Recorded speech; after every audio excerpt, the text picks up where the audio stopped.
All right, ladies and gentlemen, I am already out here ready to ride the Arvala M10-PRO electric scooter. This is a dual motor scooter, 1,000 watts each motor. This thing does up to 37 miles per hour. It's made to compete with Arvala scooters. So it's funny that the name is almost very similar, and I've been getting them very confused. But it is a smaller version of Arvala scooters, but it actually packs a punch. But I do have a lot of gripes about this scooter so far. One of them is I can't get into the custom settings to change kilometers per hour to miles per hour. So I'm gonna be recording with my phone to see what our top speed is. I did unlock this though. The app works flawlessly on Bluetooth. So I got that working. And you do have turn signals. You do have a horn. You do have a headlight button too. So you got that. Let's see how the turn signals look. I think, okay, cool. This is the first time I've actually seen the turn signal, so it's actually the whole side of the scooter. They're not in the very back of the scooter. But you do have these little corner lights right here that flash. That's pretty cool. And you can also change these animations as well if you go into the Bluetooth app, and you can have your custom colors and all that kind of stuff. Keep in mind though, when you do charge this thing, most scooters in this price range of about $1,600, which is kind of on the cheaper side of electric scooters, sometimes they come with 2 ports, so you can get 2 chargers. All these scooters normally come with 1 charger, but you can also buy a second charger and charge these twice as fast. This thing took hours to charge. I'll put it up on the screen how long it takes to charge this thing. But without wasting any more of your time, I'm already out here. It's about to rain in about an hour. So we're gonna try to get this review done. I'm gonna see how fast this thing goes right now. All right, we're moving, ladies and gentlemen. We're on a full battery charge. I'm probably around like 98%, because I only went 1 mile on it so far at being 100%. 57 kilometers per hour is what I'm seeing on here. I don't know what that equates to miles per hour, but we're moving pretty good. Now it does feel a little sketchy on these little tires, but so far so good. I probably wouldn't ride at this speed all the time, because that bump right there that I just hit made me feel a little unstable. But let me pull over here really quick, and we're gonna see what our mile per hour is. Okay, so it looks like we did 35 miles per hour, and this thing is rated for up to 37 miles per hour. So maybe if you're a little lighter than me, maybe you'll get a little bit more top speed out of it, or maybe when we're going down a little incline, we'll go a little faster. I'm 170 pounds, so just keep that in mind as I'm riding. If you are smaller than me, you're definitely gonna be hauling more ass, and if you're bigger than me, you're gonna be going a little bit more slower. So here are some of the gripes that I wanna get into right off the bat, because this is something I noticed when I took this to San Francisco the other day. If you guys might have seen that video. If you guys haven't, go back, because I already have a video on this scooter already, and we're gonna do another one going back and forth to work. So there's one video already out. This one's coming out, or you're watching it right now, and then the other one's gonna probably come out in 2 or 3 days. But I don't like this thumb throttle. The thumb throttle is way too, well, it's actually not even a thumb throttle. It's actually like an index finger throttle, and it's just too high. I don't like how high this is for my finger. So every time I'm trying to get off of the throttle, I'm literally pointing up in the air as high as I can go, and I actually have to move my hand a little far back just to get my hand off this throttle. It's just raised way too high. I don't like it. I don't know, maybe you guys might like it a little bit better if you guys got bigger hands, but not a big fan. We're gonna use the throttle only, and we're gonna do dual motor right here, and then we'll do single motor over there. I wanna see how fast this thing will go, and if it goes over 27 miles per hour in this section, we'll see how good it is. But I gotta reset my phone really quick. Okay, so I reset my phone to 0 miles per hour. I'm still recording. Gonna put it in my pocket, and let's see how fast this thing goes until we hit the end of this thing. So here we go, 1, 2, 3, push start. Get that little burnout going. You do get used to riding this thing, but I will say the throttle is very jumpy in dual motor compared to other scooters I've ridden. Oh, we are jamming. I'm a little worried. All right, I'm gonna slow down because these brakes are too sensitive. Woo, I couldn't make it to those pillars and try to slam on those brakes, but let's see how fast we went. Oh wow, 32.8 miles per hour in that stretch of road, which is pretty damn fast, because normally on e-bikes we only hit about 27 on average, and if it's over that, we're really going fast. So holy moly, we were jamming in that little section. Now let's go over here, and I'm not going to record the speed at all, but I want to see how well it picks up in single motor. To put it in single motor, there's a D on the screen in red. All you do is have to hold the M button, and it will go to S. And I thought S was for sport when I first got this in, but it's not. It stands for single motor. So now it shouldn't be as twitchy with the throttle. I want to see how it is. So 1, 2, 3. You still got to push start, but you can change that setting. And there we go. That's so much more nicer and gradual to like get up to start. Especially if you're a newbie on a scooter, do not start in dual motor. You will probably fall off this thing and it will take off without you on it. I actually kind of like riding single motor than dual motor. The only reason why I like riding that dual motor setting is just because I like how it peels out and it sounds cool. And if you want to show some people, like your friends and whatnot, you know how it is. The suspension is working like very good. No complaints with it. I went over some bumps when I was in San Francisco and no issues with the suspension at all. It handles so good in comfort when it comes to hitting stuff. So these scooters aren't made to go off-road because they do have street tires on here. So we're not gonna do a lot of off-road action. I'm not gonna really review it off-road because it's just really not made for that. But we also have to see if it makes it up this hill perfectly fine. And I'm pretty sure it will. It has a lot of power going to it. So let me hit the throttle and hopefully I don't eat shit. Oh, here we go. That's like quarter of a throttle. And I kind of let off a little bit because I know it's gonna peel out, watch. Oh, now we just got a lot of crap all over our tire. But what I want to do is I want to see if it's going to do that in single motor. So let me switch to the single motor and come up this hill. 1, 2, 3, single motor power right here. Ooh, this is 100%. 100%. Okay, it made it up it. But wow, it barely made it up it. And I'm pedal assist 5, well, not really pedal assist, but you know what I'm saying. No pedals on this thing, but we're in mode number 5. And it's actually handling off-road pretty well. Like I said, the suspension is so soft that it actually does this better than I thought. But don't take any corners very sharp. These tires have no real grip to them, and someone was out here doing some burnouts. Nice. I do highly suggest if you do ride this off-road, that single motor is probably going to be your best bet because dual motor is just going to be too sensitive and touchy on the throttle. So I think we're just gonna ride this because right now it actually feels decently good. So I'm just gonna ride this until we get to our next location where I can show you the turning test and the brake test. I don't know if it was a good idea to go through the dirt and then do the turning test, but hey, let's just take our chances. I'm not gonna do anything stupid. But it's a scooter and it's not as big as a fat tire e-bike. Scooters are difficult to learn how to turn though, because you kind of gotta lean back and you gotta kind of lean your body with the turn. It's not like a bike where you just turn the handlebars and kind of go into it. This takes a little bit of practice. But something I noticed on the scooter is by looking at these wires, is check this out. This wire gets stuck. So this is as far as you could turn this wheel because you're gonna rip this wire out. So that's as far as you can go. Make sure you do not turn too sharp to the left. On the right-hand side though, this cable's a lot longer, so you can go a lot more farther. Well, not as far. I mean, it's not turning all the way around. It does stop and lock right there. But just be careful when turning it this way. And since we're out here and I'm showing you guys the front end, let me show you guys how this thing folds down. So you got to do this latch right here. It's still not going to come down. You have this one little push pin right here. Makes it very easy. You just pull this out and then it will fold. And as it's coming down, you guys might have seen this when I was riding. It has a little hook right here, which you can also use for like your groceries and stuff. This will hook into the bottom right here. And then that makes it easier to like pick up and carry. And that's pretty cool because that's how I used it to get into my Tesla without worrying about it falling or hitting my paint and messing up the back of my car. So I kind of like how simple this is. You don't even have to mess with this pin when you fold this back up. It's only when you fold it down is where you have to pull this out. All right, so I want to do the braking test, but I'm a little worried. I also don't know what speed I'm going at. So right now I think I'm doing like over 30, but I can't really judge my speed. So this is going to be a really hard test to do. But I will say that the brakes are very, very sensitive. So I'm just gonna keep it at the speed. I'm gonna let off and I'm gonna try to hit them as good as I can.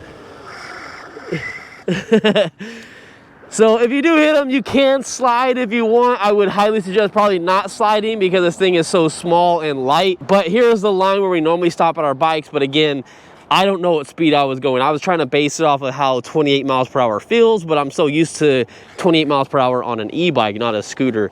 So that's kind of how it stops. It's really good. I just feel like the brakes are sticking. Let me go down a little ways and I'll tell you a little bit more of the specs on this scooter. All right, so if I haven't said it yet, this is a 52 volt scooter, 1,000 watts each motor, dual motor, of course. I know I said that.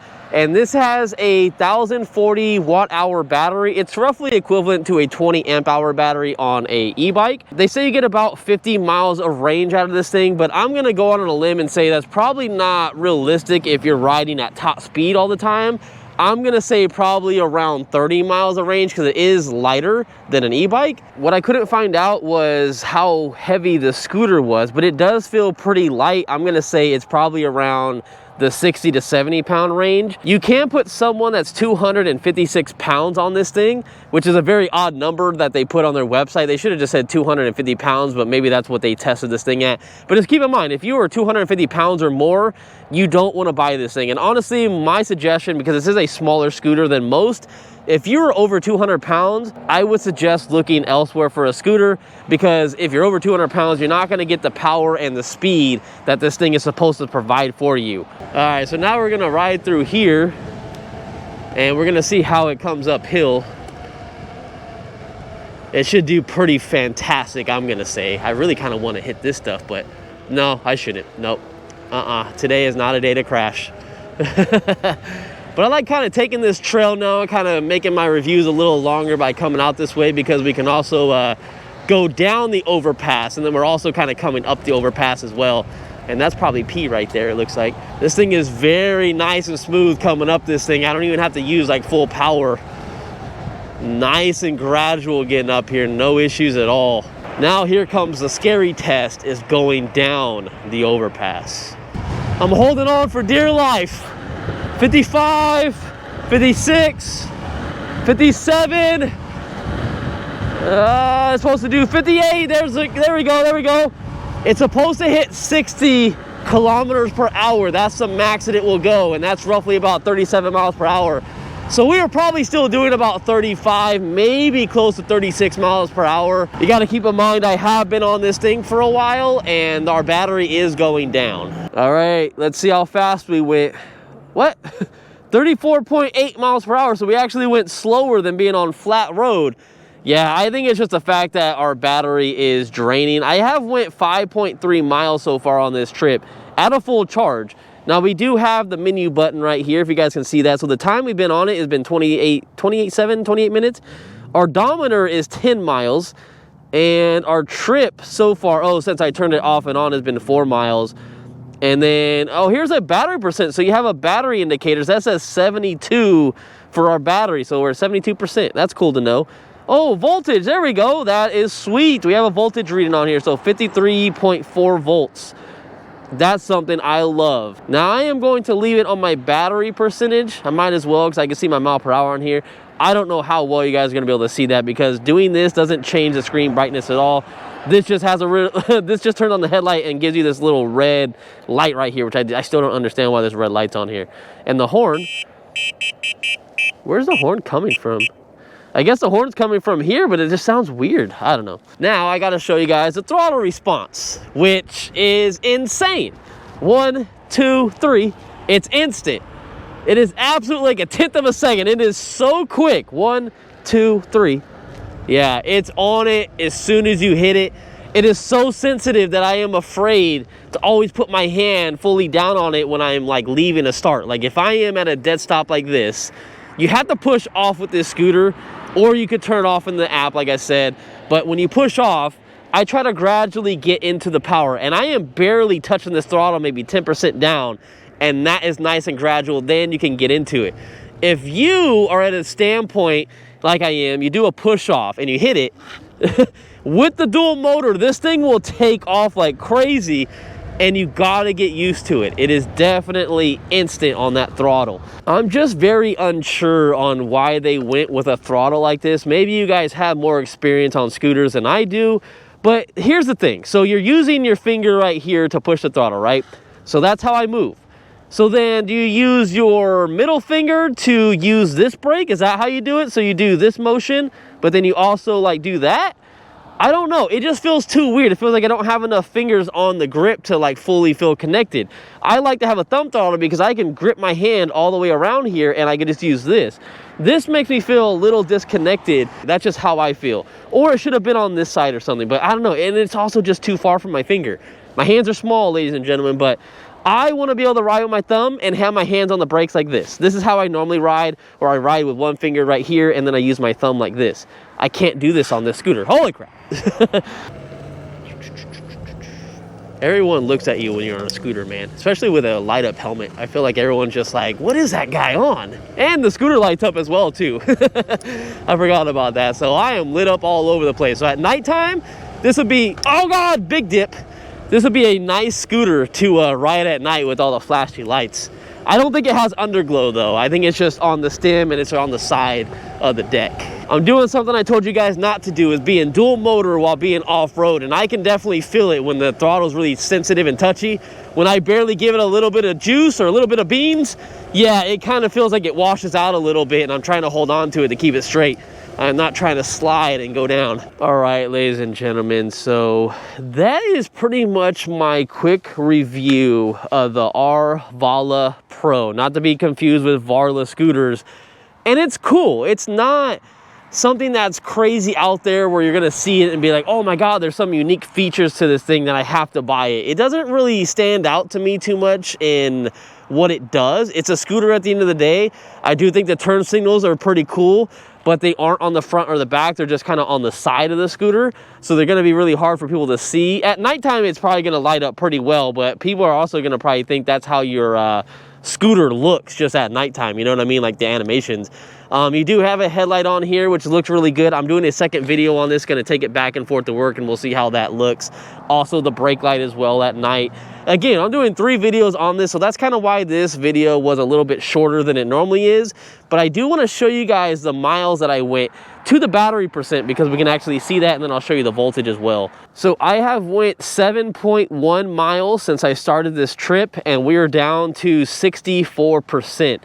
So realistically, that's telling me that I'm probably only going to get roughly 20 miles out of this scooter, or maybe even 19 miles out of this scooter, and that's with a full battery charge in dual motor setup. So I think to get like 30 to 50 miles of range, you're gonna have to be in single motor in, I want to say, mode number 3 instead of 5. So that's not really good range for a scooter, especially normally they're lighter, they're smaller than e-bikes, so they normally get better range, kind of like EUCs get better range just because of that fact, because they're smaller.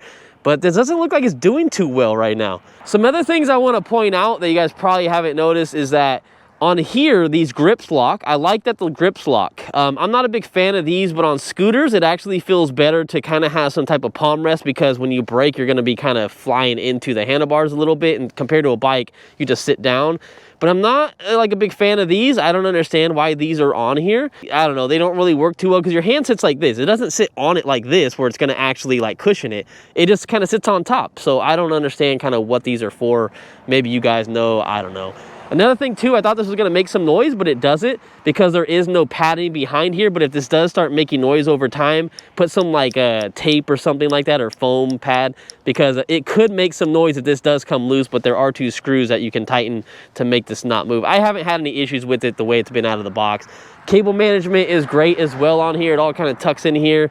I did notice that when I got this thing, of course, when you turn this way, that cable gets kind of tied up down there, but that's like the only thing I noticed. And then I also noticed that this was coming off when I got it as well. And I haven't been pulling this back. It's actually the first time I kind of touched this, but I can just kind of push it back, but it's not sticking. So I think what happened is when it was stored or boxed or something like that, something got underneath it, or it just wasn't clean at all. But overall, it's not bad, especially for $1,600. I also have a discount code for it too. It should push it closer to $1,500. This is definitely going to be a way better scooter than the ones that you would rent in San Francisco or other places. This is definitely more higher class than that. It's just, is it a scooter that you guys want? The reason why I like this one over the Varla scooter that I just got, the Eagle One, is this fit in my car without having to move my back seats down in a Tesla Model Y. And that's what made the big deal for me, being like, oh my God, the Varla scooter is way too big. So if you don't need a big scooter, this one might actually come in handy for you guys, especially if you have a smaller car. So just keep that in mind when looking at scooters. It's actually a pretty good performing scooter. It just has some nitpicking stuff, man. The brakes, you're gonna notice when you buy this thing and ride it, the brakes are really sensitive. You barely tap it and it just feels like it grips onto that rotor and it won't like unlatch. And then this is just really tall. I don't understand why that's so tall. All right, brother. Trying to do my video review here. But yeah, I'm just not a fan of this. So if you can replace it with a thumb throttle, that'd be great. But it's also integrated into the button layout, so I don't know how that would work. I don't think you can. But anyways, I'll see you guys in the next one. Hopefully you guys are safe out there riding. I have Beyond Riders clothing on right now. I'll drop a link for the jacket that I have on right now. I love it. I'm normally wearing these for work now. And I also have some jeans that have protection in them from Beyond Riders as well. So, excuse me, I had a burp. But I'll see you guys in the next one. You guys are the true MVPs. I'm gonna get out of here because I know it's gonna rain and my nose is running so bad that it's coming down to my lips and I'm almost tasting my own boogers. Now I know that's probably something that I shouldn't be saying, but hey, that's just the truth, ladies and gentlemen. We say it how it is here on this channel, and I like to have fun. And again, I just appreciate all you guys for just sticking around and watching someone real that reviews these things. I might not know everything there is out there. I'm pretty sure there's better people out there that can review something like this, but they're also probably not doing it and they got other stuff going on. I have definitely felt a drop in our top speed. I am only going 46 to 47 kilometers per hour, which I don't know what that is, but I know that's not 35 miles per hour because we were hitting about 56 or 57 to hit 35 miles per hour. So I'm definitely going under 30.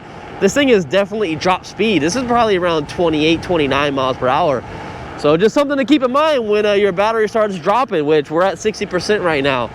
But overall, it's a fun scooter. I don't think you're gonna be mad buying it. Just keep in mind of what I said. If you don't like what I mentioned on the throttle and the brakes, then you're not gonna like it just as much as I don't like it.